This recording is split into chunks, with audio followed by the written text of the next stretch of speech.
Hi there, it's Zeta with Feliday. Where? I got that right? Where? I don't see anybody named Feliday. You don't see anybody at Yeah. all. That's a weird question. That's an old reference, isn't Yes, it? it is.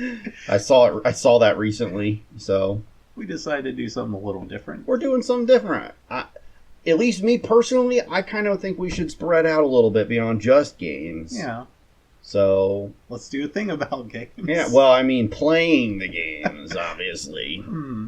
But yeah, I at least want to do some other stuff. And we could also do games that are not, video games too. Mhm. That I was thinking about that at times. I don't know. So we're going to do a thing for Zelda and decide what the tiers are for the Zelda games in our oh so humble opinions. Sure. So yeah, this is the first time we're doing anything like this. But hey, these used to be big on YouTube. Yeah. So yeah. We changed the tiers around a little bit. We removed SS because S is already here. Also, SS could have other potential meanings. Are you aware of the other meanings? Not really. Crack open a history book, why don't you? Literally. Oh. Yeah. And then we added the F tier because why did it only go down to D tier? Yeah, that's what they always do. That's what they all say. I've done a lot of these personally. Yeah. So, we've done I did a few here and there, but nothing significant. So we're gonna go ahead and argue, and we're gonna get our just perfect takes out of the way here for the video. So yeah, let's do this. What? Now I see the numbers. I didn't see them before. The numbers? Yeah. This year? Yeah. Oh, is that the order? Mhm. No, it can't be the order it came out. I don't know. Oh, that's the year. Oh, I'm dumb. It's cut off. Oh. It cut off the leftmost number. All right. Stupid idiot. There's a few on here that I don't know, so I don't know what we're gonna do about that. Well, probably put in the unplayed or unknown. Yeah, I guess so. So, Starting at the top, or I mean, we might as well just start from where they give us to start from, right? yeah. So, Breath of the Wild. I've played this multiple times through. Mm-hmm. I've beaten it multiple times. I've played it in all different kinds of different forms. I've probably beaten it 4 times. And I'm currently playing it as well. This is the game I'm currently playing. All right. My favorite run... The regular game has so many problems. I don't want to dominate this. I want to give you a chance to talk too. But I'm just going to say it has a lot of problems. But it's also fun at the same time. And I really my favorite type of run is to do a restricted run where you're only allowed to use guardian weapons and ancient weapons unless you're fighting an enemy that you would get that from. Because the idea is you go to restock. They only give you those, except for this. There's a specific place you can get ancient weapons, but you can only get guardian weapons from inside shrines that have them. So the idea is you use your guardian weapons until you run out, and then you go restock. And now you have a bunch of open slots. You could fill that with other regular weapons, and then use those to go restock your main weapons. And the reason I do that is because you can actually run out of the weapons you're trying to collect faster than you can collect them if you had to use them all the time for the whole game. So, Yeah. what do you have to say? I only played a little bit of this one. Part How of much? that because it was on the You had the Wii U version. Wii U. Yeah. and that died, so Oh. I couldn't play it. Wait, what about... Do you have mine? No, not that one. Yeah, okay. The other old one. died. Okay. But yeah, I've not beaten it. I only played some of it, and I feel like I got too distracted by side stuff. And when I do play it again, I want to not do that too much. No, there's a lot. It's different from other Zelda games. It's a lot more open. You're meant to do more optional stuff. The way that I played it at first was to do every shrine at first. Mm-hmm. But in all of the runs after that, I never do all of them anymore. So, yeah. Breath has a lot of problems, though. I don't like the durability system. I understand why it's there, but I feel like they could do it better. I feel like there's a better way to do it, and no, Tiers didn't fix it. It made it better, but it didn't fix it. It has really mediocre shrines. A lot of them are not very good. A lot of them are not very good. Look at the golfing one, and look at the apparatus. Any apparatus one. Those are all terrible. The apparatus one is motion control, if you didn't realize, and because until Tiers, they didn't have a way to rotate objects that you were holding. So instead, they decided to make it where it's motion control. But I play in handheld mode with the controllers attached, so I have to rotate the whole system. Plus, it just sucks anyway. Trying to hit anything with if there's like the motion control hammers, those are terrible because they don't feel right. They don't hit things correctly. Also, the dungeons are nothing in comparison to old dungeons. Yeah. Also, the main quest lines are not only not good, but the Rito one, oh my god. Did they run out of time? There's nothing. It's, oh my god, I could rant so long about the Rito quest line in Breath of the Wild. I despise that one.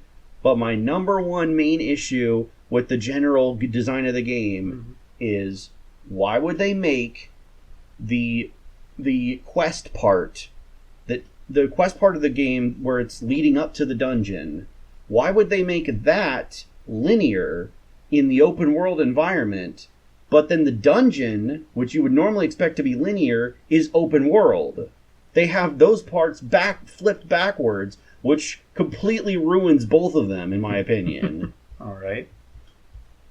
By far the best part of Breath of the Wild, as far as I'm concerned, is the part where you're trying to get up Zora's domain, to get go up the entrance part. That's probably my favorite part in that one, and it's probably the most structured part of the game, because it doesn't let you climb, which also ruins the game.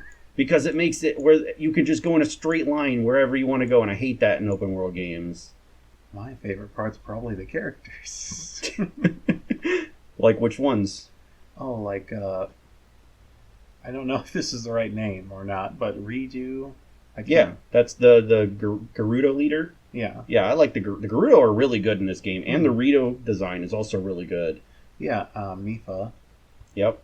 We should probably not spend too long on each game, though. But go on. I've talked for a while. That's all I really had on that. Yeah. I just had the sudden realization that we have all these games to get to. Do you know how I usually do these, by the way? How do you do that? Well, I count how many tiers there are, with an actual ranking. And I think, is it above this point or below it? The middle? Okay, so you think of, like, the average game in the middle? Yeah. Is that what you're thinking? Mm-hmm. All right.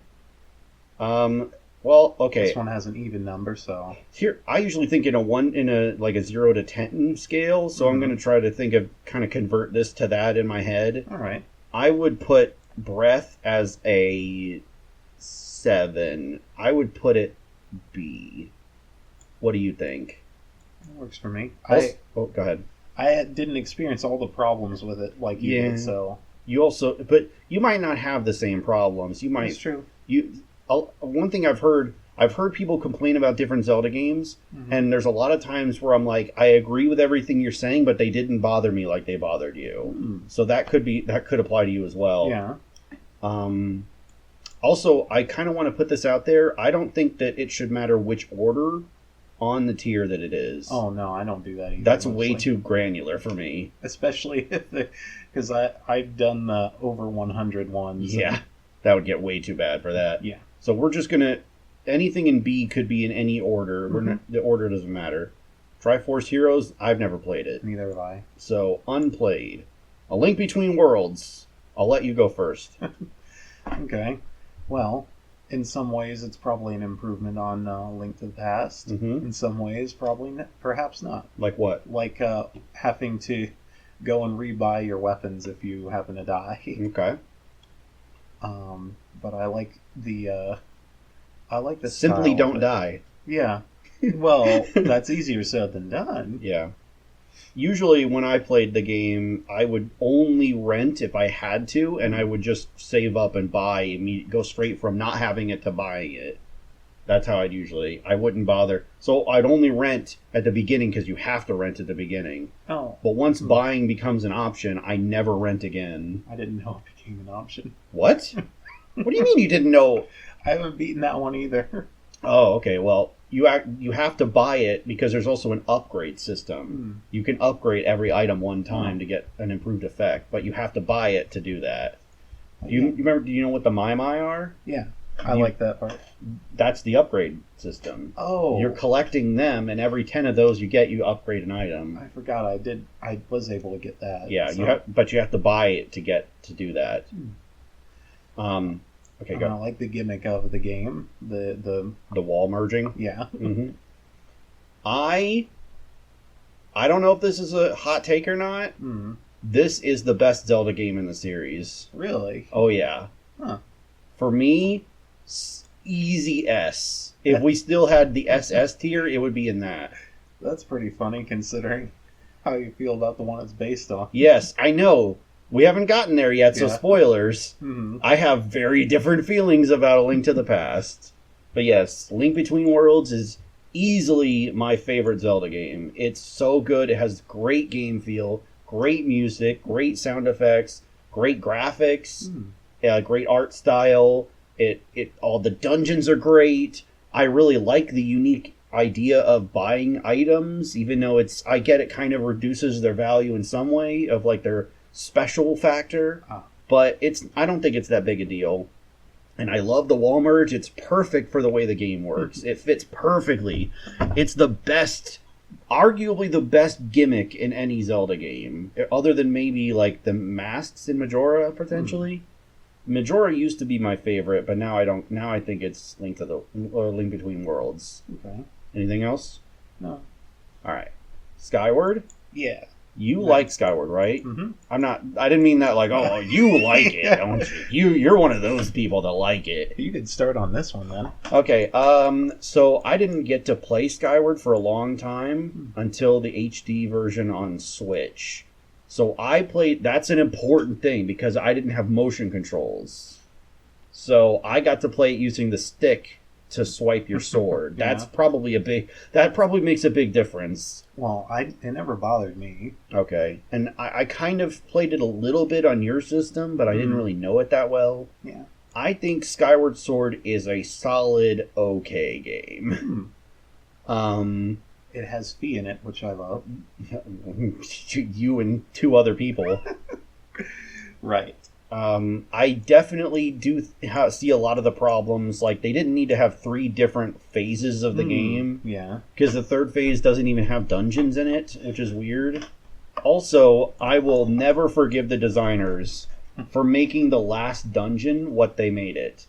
I didn't know what it was like. I'm talking about the one in Skyloft. You know what I'm talking about? Yeah, with the sliding puzzle. I went into that dungeon seeing that beautiful, ornate design, like, oh, this is a unique new look to a dungeon. They had this, each dungeon, except for the 2 fire ones, look different from each other. They all look different and unique and special. And then you go into that one, it's like, wow, this one's unique. This is the only one that looks like this. And then the rest of the game, or the rest of the dungeon, is just the old dungeons over again, as far as their aesthetic goes. I wish they had just made an actual dungeon instead of making a remix of the other ones. I don't mind the sliding thing, but it's too gimmicky for me. It's kind of what they did in Ocarina, isn't it? Yes, but I don't count that as a dungeon in that game necessarily. I consider that like an end game thing. I do dislike how the sky and the ground are kind of segmented, and there's so little you can actually go to on the sky. The sky, yeah, they could have done so much more with the sky, I agree. And then how the different places on the ground feel like segmented. Yeah. You know what I mean? I get you.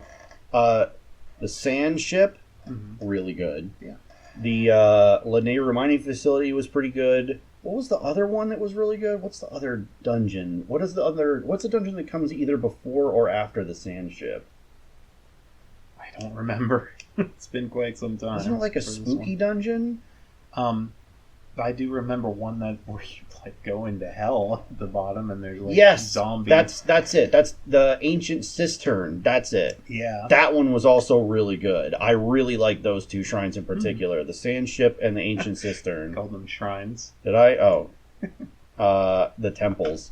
I really like those temples. Those are good. I really like the bug. The item, I mean, the bug. Yeah. What too. what other items did you get in that game? The whip. The whip was okay. The whip could have done more. The gust jar. Gust jar definitely could have done more. Also, I hate it's not the gust jar. Mm-hmm. It's whatever it was called in Wind Waker because it's the same item. What is it called? Oh, Wait. Gust Bellows is what it was called in Skyward. Wind Waker? Did I say Wind Waker? Yeah. I meant Minish Cap. Oh, okay. They have the same aesthetic, so I confuse them. Yeah, wasn't it the gust jar in Wind Waker? Yeah. Minish Cap? So Gust Jar is the name. The bellows. I don't know why they changed the name if it's the same item. But yeah, you get like a net and then slingshot, of course. The bow was pretty. Zelda's pretty bad with bows usually, except for Breath. I didn't even mention that for Breath. Yeah. Breath and Tears. The absolute best thing about the games is how amazing the bows work in that game. I love how the bows are. This one is one of the rare ones that does have a good bow as well. And then the harp. Yeah, that's not what I had in mind with items, but you know. I did like the Silent Realm segments, even though they're super stressful. I liked them. I like those too, except they had that weird pickup item that does absolutely nothing. I don't know what they do. We talked about this separately. But there's this one item you pick up, these little tiny items you pick up that I thought were supposed to restore a little bit of your timer, but they don't do anything. Yeah, I don't really remember what they are either. Okay, anyway, which tier? I think at least B. I don't know which one I would go with. So I'm going to, since I don't know, I'm just going to go with B since that's your vote. All right. Spirit Tracks, it's been a while. Yeah. I remember that being pretty fun. I remember Spirit and Phantom being very similar. Yeah. But Spirit had the thing where you had to deal with an allied Phantom or something. Yeah, Zelda possessed one when you were able to get it that way. Was that a fun mechanic? I mean... I don't remember it being that fun, but it's been forever. Let's go with a good old D. Okay. Because I remember more about Phantom Hourglass, but I've also played it more recently. And I remember the villain in Spirit Tracks being terrible. Yeah, it was. Phantom Hourglass had had Bellum, which I've seen a lore video about that it actually had like interesting lore to it. Yeah. I don't remember what it was though. So Phantom Hourglass. Mm-hmm. The thing that people really, I've heard the main complaint, other than the controls, the main complaint about Phantom is always that you had to go back to that one dungeon over and over and over again and redo floors. So, I don't know. It did get pretty old. Mm-hmm. There was a few innovative ideas of gimmicks that they did, but weren't really considered gimmicks. Like you had to blow into the microphone to blow out candles, and you had to close the DS screen to mark something on your map. That was pretty cool. I would put this one in C. Okay, that works. Any objections? No, that works for me. Any objections, lady? You know what that's from? No. That's a Metroid reference. Oh, yeah. Minish Cap. Minish Cap is a great one. Minish Cap, yeah. Minish Cap slaps. I've heard a take recently that I agree with. It is the best 2D art in any of the Zelda games. Yeah. I would agree with that. That's what I was looking for a way to say just now. Yeah. I would put that in... I would say upper B, like a B+. Is that what you would say? I mean, I could put it in A. Yeah, all right. Let's put it A. I was feeling A. It's one of the ones I've played a lot. I would feel it A, and I was feeling A. Jeez. Any more to say with that? No. I thought the Kinstone system was pretty interesting, but it also can be a little annoying. I liked that it essentially was supposed... like it's kind of feels like it was supposed to be not supposed to be as in the developers originally intended it to be, but like it kind of portrays itself as only being 4 dungeons, but it's actually 6 because of the one fake out that they did and then doing Dark Hyrule Castle at the end. Yeah. I thought that was pretty neat as well. And the shrinking mechanic. The shrinking mechanic is good. Interesting at times. Yeah. They do a lot with the idea of you being a different size. I do like that.